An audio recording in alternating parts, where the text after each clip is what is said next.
then the looting started, then the fire started, and then the shots started.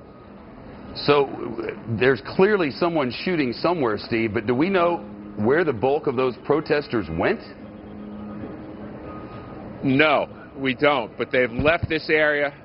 We don't know if there's activity near the police station or in other areas. You know, we saw protesters out all, to the late night hours in August, but it's in the mid-30s now, so you have to wonder, after the looting is done and the fires have started and now the shots have started, that can certainly thin out a crowd pretty quickly. I know you More heard gunshots. We're seeing a lot of shots over about 800 yards off to my right. There's fire and return fire now. Police are returning fire, Steve. There's fire coming from two directions, not from near us, but there is return fire. So we see another helicopter overhead. We're going to just walk further back. You know, Let's Steve, go back. Yeah, do that. We got word in advance, Steve, that they were concerned that a bunch of anarchists who might want to cause problems for police might come there to do exactly that.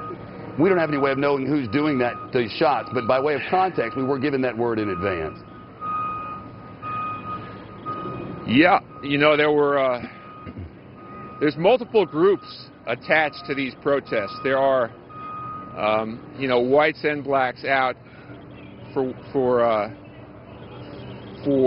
what they perceive as social injustice. There are looters, and then there are, the crazies on the fringe who are trying to use this to incite violence. And it might be a very small fringe group, but certainly could be what's going on down on the southern edge of Florissant Avenue, where we've heard now in the past 20 minutes perhaps 60 gunshots and some shots fired as law enforcement continues to look for the source of those shots. As far as the number of protesters here and any organized violence, that has largely thinned out. It's thinned out since about 4 local businesses have gone on fire, and you can see those flames continue to lick up into the sky. It seems like the fire force has their hands full. The Ferguson hook and ladder just has too much to deal with right now, and of course getting around in this territory is dangerous. It's when shots are being fired that makes the job of a firefighter all the more complex. They're working on 2 buildings in front of me, but 2 more are just burning up in smoke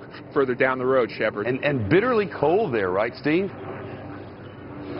It was about 38 the last time I checked.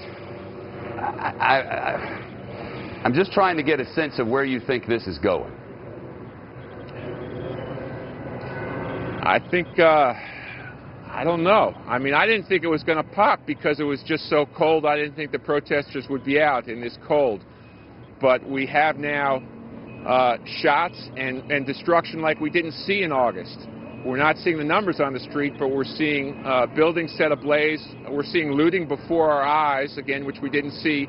I didn't see in August, and now we're seeing a lot more shots fired, something which was unheard of back in August. So with 3 months to prepare on each side, it doesn't seem the lessons have been learned. This doesn't seem to be better than August. It seems to be more violent. We're seeing fires and shots, which we did not see back in August when the heat was really on, Shepard. And another bit of difference here, this is downtown, this is St. Louis proper now, with crowds of hundreds that have gathered and police maintaining a bit of distance in St. Louis.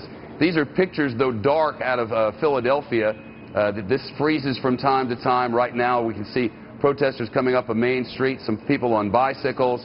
Cops are around this area as well. And in New York City, they've moved south on 7th Avenue, so they've gone this way. We're told there are thousands of people there, as Fox reports live tonight. So this is getting noticed around the country. And if the idea was to get some protester traction for some civic reason or for some explanation of the difference between the haves and the have-nots, or whatever you decide your cause is today, Steve, it seems they're all out. It looks like these fires in Ferguson are spreading and growing. Trying to walk down towards that fire or stay put? Steve, is that a growing fire, and what are you seeing there? It is, Shepard. It's spread to the second story. It is growing, and there's no firefighters inside of that. They're too busy right here trying to douse the beauty store fire. So we have 3 trucks in action here and no trucks in action further down the street where that building is going up in flames. As far as the position of the police, they've maintained that line right there in between the fires, really protecting perhaps the firefighters. That's what it looks like to me. As far as the number of protesters, they're gone. They've vanished here from Florissant Avenue. The hundreds of cars, the several thousand protesters are just gone right now, Shepard. Several thousand protesters are gone, but you mentioned a number of shots. Did you say 90? I would say at least 60, 70 shots fired, multiple rounds from small arms within about a quarter mile of where I'm standing, and some return fire. Well, we're now getting live pictures, which we'll put up ever so briefly, out of Oakland, California. And I show you these live pictures just by way of letting you understand that these demonstrations are happening not just in one place. You can see the police line there to the left of your screen and the protesters building to the right. So now we know this is happening in Los Angeles, in Oakland, in St. Louis, in New York City, in Philadelphia. And that's just the places where we have live pictures up. That's just the places where we can independently confirm.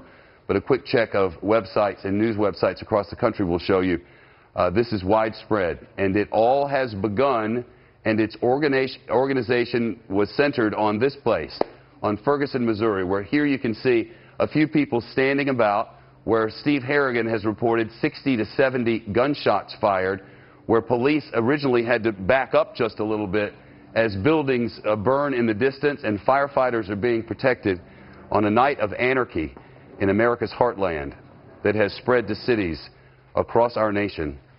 Fox News Channel will have live coverage throughout the night, and it continues right after this.